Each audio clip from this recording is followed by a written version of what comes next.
ಸುರ್ಜಕ್ನಹಳ್ಳಿ ಗ್ರಾಮ ಪಂಚಾಯಿತಿಯಲ್ಲಿ ಆಗಿರ್ತಕ್ಕಂಥ ಅಕ್ರಮಗಳು ಸಾಕಷ್ಟಿದ್ದಾವೆ. 100, 200, 100 ಸಾವಿರಾರು ಕಟ್ಲೆ ಲೂಟಿ ಹೊಡೆದ್ರು ಸಹ ಕಟ್ಟಡವನ್ನು ನಿರ್ಮಿಸೋದಕ್ಕೋಸ್ಕರ ಮೀಸಲಿಟ್ಟಿರುವ ಜಾಗ ಹೆಸರಿಗೆ ಮಾತ್ರ ಆರೋಗ್ಯಧಾಮ, ಇನ್ನೆಲ್ಲ ಎಲ್ಲ ಲೂಟಿ ಕಾಸನ್ನು ವಸೂಲಿ ಮಾಡ್ತಾ ಇರ್ತಕ್ಕಂಥದ್ದು. ಈ ಜಾಗಕ್ಕೆ ಮತ್ತೊಬ್ಬ ಪರಮ ಭ್ರಷ್ಟ ವಕ್ಕರಿಸಿದ್ದಾನೆ. ತುಳಸಿನಾಥ ಪೊಗದಸ್ತಾಗಿ ತಿನ್ನೋದಕ್ಕೆ ಕುಂತು ಬಿಟ್ಟಿದ್ದಾನೆ. ಅವನೇ ಬಸವರಾಜ ಗೋರೇಬಾಳ.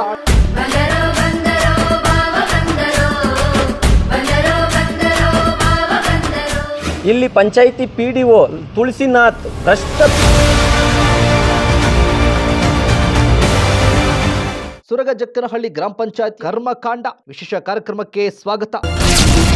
ಅವನು ನೀಚ, ಇವನು ಮಾರೀಚ, ಸಖತ್ತಾಗಿ ಗೋರುತ್ತಿದ್ದಾನೆ ಗೋರೇಬಾಳ.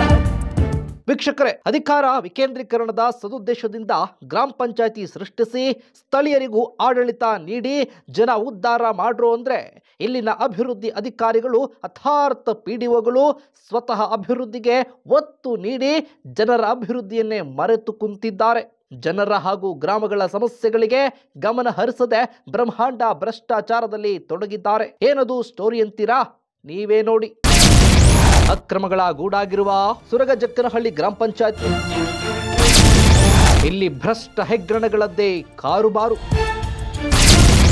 PDO ಎಂಬ ಲಂಚ ರಾಕ್ಷಸನಿಂದ ಲೂಟಿ. ಅವನು ನೀಚ, ಇವನು ಮಾರೀಚ. ಪ್ರಿಯ ವೀಕ್ಷಕರೇ, ಬಿದರಗುಪ್ಪೆ ಗ್ರಾಮ ಪಂಚಾಯತಿ PDO ತುಳಸಿನಾಥ ಪೊಗದಸ್ತಾಗಿ ತಿನ್ನೋದಕ್ಕೆ ಕುಂತು ಬಿಟ್ಟಿದ್ದಾನೆ. ಇವನಿಗೆ ಗ್ರಾಮದ ಅಭಿವೃದ್ಧಿ ಬೇಕಾಗೇ ಇಲ್ಲ. ಸ್ಥಳೀಯ ಮುಖಂಡರ ತಾಳಕ್ಕೆ ಕುಣಿಯುವ ಈತ ದಂಡಿಗಾಗಿ ದುಡ್ಡು ಮಾಡೋದನ್ನೇ ಕಾಯಕವಾಗಿಸಿಕೊಂಡಿದ್ದಾನೆ. ಸಾಲದಕ್ಕೆ ವೈಟ್ ಕಾಲರ್ ಕ್ರಿಮಿಗಳ ಜೊತೆ ಸೇರಿ ಮಾಡಬಾರದನ್ನ ಮಾಡುತ್ತಿದ್ದಾನೆ. ಗ್ರಾಮ ಪಂಚಾಯತಿ ಕಟ್ಟಡಕ್ಕೆ ಮಂಜೂರಾದ 20 ಗುಂಟೆ ಜಮೀನನ್ನೇ ಖಾಸಗಿಯವರಿಗೆ ಪರಭಾರೆ ಮಾಡಿ ಭರ್ಜರಿಯಾಗಿ ತಿಂದು ತೇಗುತ್ತಿದ್ದಾನೆ. ಈ ಬಗ್ಗೆ ಪ್ರಜಾಧ್ವನಿ ಸವಿವರವಾದ ವರದಿ ಮಾಡಿತ್ತು. ಟ್ರೈಟ್ ಫೌಂಡೇಶನ್ ಎನ್ನುವ ಖಾಸಗಿಯವರಿಗೆ 99 ವರ್ಷಕ್ಕೆ ಲೀಸ್ ನೀಡಿ ಅಮೇಧ್ಯ ತಿಂದಿದ್ದಾನೆ. ಸದರಿ ಫೌಂಡೇಶನ್ ರವರು ತೆರಿಗೆ ಧೋಖಾ ಮಾಡಿರುವ ಅನುಮಾನಗಳಿವೆ. ಇದೀಗ ಈತ ಎತ್ತಂಗಡಿಯಾಗಿದ್ದು ಈ ಜಾಗಕ್ಕೆ ಮತ್ತೊಬ್ಬ ಪರಮ ಭ್ರಷ್ಟ ವಕ್ಕರಿಸಿದ್ದಾನೆ. ಅವನೇ ಬಸವರಾಜ ಗೋರೇಬಾಳ. ಆ ಸುರ್ಜಕ್ನಹಳ್ಳಿ ಗ್ರಾಮ ಪಂಚಾಯಿತಿ ಕಟ್ಟಡ ಕಟ್ಟೋದಕ್ಕೆ ಮೀಸಲಿಟ್ಟಿರುವ ಜಾಗದಲ್ಲಿ ಆರೋಗ್ಯಧಾಮಕ್ಕೆ ಕೊಟ್ಟಿರ್ತಾರೆ. ಅದು ಎಷ್ಟು ವರ್ಷ ಕೊಟ್ಟಿರ್ತಾರೆ ಅಂದರೆ ಅದು 99 ವರ್ಷಗಳ ಕಾಲ ಕೊಟ್ಟಿರ್ತಾರೆ. ಯಾಕಂದರೆ ಅದು ಕಾನೂನು ಬಾಹಿರವಾಗಿರುತ್ತೆ. ಅಧ್ಯಕ್ಷನೇ ಅಲ್ದಿರತಕ್ಕಂಥ ವ್ಯಕ್ತಿನ ಕರ್ಕೊಬಂದು ಅದನ್ನು ಅಧ್ಯಕ್ಷ ಅಂತೇಳಿ ರಿಜಿಸ್ಟರ್ ಮಾಡಿರ್ತಕ್ಕಂಥದ್ದು ಬೆಳಕಿಗೆ ಬಂದರೂ ಸಹ ದಾಖಲಾತಿಗಳ ಸಮೇತವಾಗಿ ಕಾನೂನುಬದ್ಧವಾಗಿ ದಾಖಲೆಗಳನ್ನ ಸಬ್ಮಿಟ್ ಮಾಡಿದರೂ ಸಹ ಅವ್ರ ಮೇಲೆ ಯಾವುದೇ ಥರದ ಶಿಕ್ಷೆಯನ್ನು ಅಮಲು ಮಾಡಲಿಲ್ಲ. ಅವ್ರ ಮೇಲೆ ಕ್ರಿಮಿನಲ್ ಕೇಸನ್ನು ದಾಖಲೆ ಮಾಡಲಿಲ್ಲ. ಅದನ್ನು ಇಲ್ಲಿವರೆಗೂ ಪಂಚಾಯಿತಿಗೆ ಬಿಡಿಸ್ಕೊಳ್ಳಲಿಲ್ಲ. ಇದು ಸಾಕಷ್ಟು ಹಗರಣಗಳಿಗೆ ದಾರಿ ತೋಡ್ತಾ ಇದೆ. ಇವ್ರ ಮೇಲೆ ಈ ಕೂಡಲೇ ಅವ್ರ ಮೇಲೆ ಕಾನೂನು ಕ್ರಮ ಕೈಗೊಳ್ಳಬೇಕು ಅಂತೇಳಿ ನಾನು ಈ ಮೂಲಕ. ಬಸವರಾಜ ಗೋರೇಬಾಳನ ಕರ್ಮಕಾಂಡ ಒಂದಲ್ಲ ಎರಡಲ್ಲ. ಸುರಗಜಕ್ಕನಹಳ್ಳಿ ಗ್ರಾಮ ಪಂಚಾಯತಿಯಲ್ಲಿ ಅಕ್ರಮವಾಗಿ OFC ಕೇಬಲ್ಗಳನ್ನು ಅಗೆಯಲಾಗುತ್ತಿದೆ. ಆದರೂ ಈತ ಜಪ್ಪಯ್ಯ ಅನ್ನುತ್ತಿಲ್ಲ. ಎಲ್ಲೆಂದರಲ್ಲಿ ಕಸ ಗಬ್ಬು ನಾರ್ತಿದೆ. ಮೂಲಭೂತ ಸೌಕರ್ಯಗಳಿಲ್ಲದೆ ಜನ ಪರದಾಡ್ತಿದ್ದಾರೆ. ಆದರೂ ಇವನಿಗೆ ಜ್ಞಾನ ಅನ್ನೋದಂತೂ ಇಲ್ಲವೇ ಇಲ್ಲ ಬಿಡಿ. ಗ್ರಾಮ ಪಂಚಾಯತಿ ಆಡಳಿತ ಸಂಪೂರ್ಣ ಹಳಿ ತಪ್ಪಿದೆ.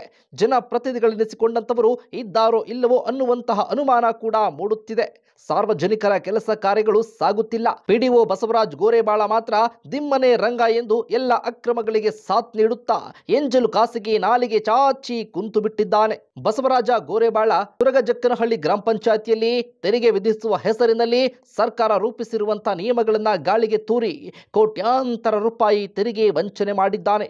ಆರೋಗ್ಯ ಧಾಮದ ಹೆಸರಲ್ಲೂ ಈತ ಭರ್ಜರಿಯಾಗಿ ತಿಂದು ಉಂಡು ಬಿಟ್ಟಿದ್ದಾನೆ. ಈ ಹಿಂದಿನ PDO ತುಳಸಿನಾಥ ಅಕ್ರಮವಾಗಿ ಪರಭಾರೆ ಮಾಡಿದ ಗ್ರಾಮ ಪಂಚಾಯತಿ ಕಟ್ಟಡವನ್ನ ವಾಪಸ್ ಪಡೆಯುವಲ್ಲಿಯೂ ನಿರ್ಲಕ್ಷ್ಯ ತೋರಿರುವ ಬಸವರಾಜ ಗೋರೇಬಾಳ ಗ್ರಾಮ ಪಂಚಾಯತಿ ವ್ಯಾಪ್ತಿಯಲ್ಲಿ ಗೋರುತ್ತಿದ್ದಾನೆ.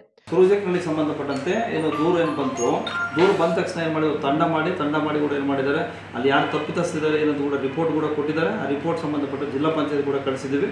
ಆ ರಿಪೋರ್ಟ್ ಕೂಡ ಒಂದು ಕಾಪಿ ತಗೊಳ್ಳಿಬೇಕು. ಇದೇನು ಅವರಪ್ಪನ ಆಸ್ತಿಯೇ?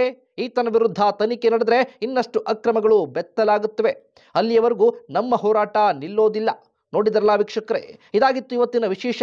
ನಿರಂತರ ಅಪ್ಡೇಟ್ಸ್ಗಳಿಗಾಗಿ ನೋಡ್ತಾ ಇರಿ ಪ್ರಜಾಧ್ವನಿ ಟಿವಿ.